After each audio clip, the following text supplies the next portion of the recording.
We find ourselves in the midst of eclipse season. Blood moon in Pisces has passed, and I don't know how it was it for you, but I was actually on my trip. I was still in the Pacific Northwest. The day came, and I was just itching to make a video for quite a long time because I did all this preparation. I wrote all this analysis and horoscopes and everything. And I find myself on this trip. The morning was misty and foggy, and I felt like the time had come and gone, and I didn't have a chance to make the video for you. At the same time, while I felt like all that work, whatever I did, Virgo stuff, was going to be wasted, in the moment, I just felt a calmness about it, and I just said, this is the moment. I'm just going to experience it.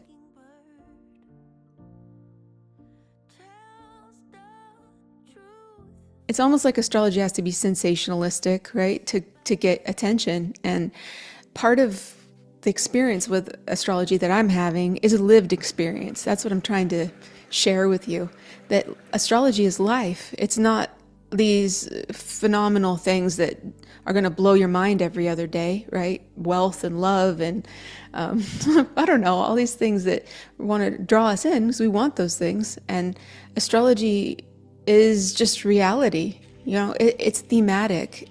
Virgo Pisces, there's something that is so beautiful right now that's a flow of this energy, those two very karmic signs. Virgo with this control and this desire to make things perfect and better because there's a vision of perfection, a vision of spirituality within the material, and Pisces, which is already there, 99% there in that spiritual space that brings this flow of something that's beyond us into our incarnation that we can express out, but still has a little bit of reality that it has to stay in because it needs to express in a material plane in this world that we're in. And both of them are showing this flow of release that's not useful anymore. Let it go. And then something that's so fresh and beautiful to bring it in. On both sides, though, because this last thing, this Pisces full moon and eclipse with his north node. So a full moon and an eclipse means something is being shown and it's being completed from 6 months ago. And we're in this journey, this timeline journey with this Pisces thing. And it's also a north node eclipse. So something new is coming in. And then Virgo, all this Virgo stuff is release, release, release. But also when something is left and you have a clear space, you can begin again. You have a new foundation to start from. The Virgo part is a control. To want to control the material world, to bring it to a more spiritual place, to bring it to a more pure place, let's say. Upside down. So it should be like this way. And the surrender is on the other side. What is that? Yeah.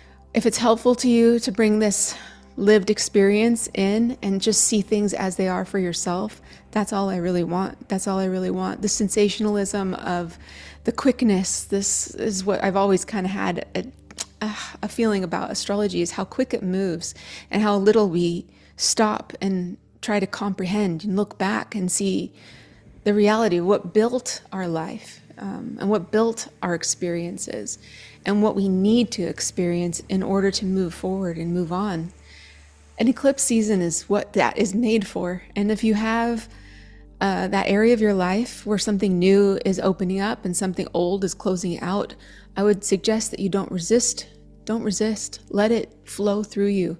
Experience it. It can be under any circumstances. That's the other thing about astrology is horoscopes and all this stuff. They're really cool because they kind of align you to a location. At least that's the way I like to think about horoscopes. A part of your life that's online and shifting and where you can work with it best.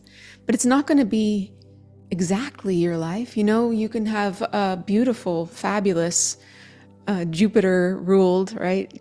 Full moon eclipse in Pisces with it being trine the north node, all this stuff. And I could say, oh, this is going to be really good. And life still happens, right? The reality is there's stuff going on in all the variants of this theme.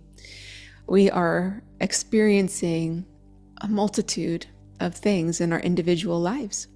And we know now that it's about control and surrender. That's the theme. So if I leave you with nothing else, that is what we're focusing on, especially till the end of September. I would love to hear your thoughts on the concept of lived astrology and maybe perspective on looking at an event after it already happened. For example, if you look at videos now of the Pisces full moon and the eclipse and horoscopes and everything, does it align with your lived experience? One more thing before I head out on the road to the airport. I'm going to the airport again today. I would like to let you know that I do have a special going on. It will be linked in the description below. You can get a discount on readings, and the discount code is the word eclipse, ECLIPSE. I like you just the way you are. I would love to hear your thoughts. I love the comments that you make and the conversation. I read every single one and take them all to heart. Thank you so much, and I will talk to you next time.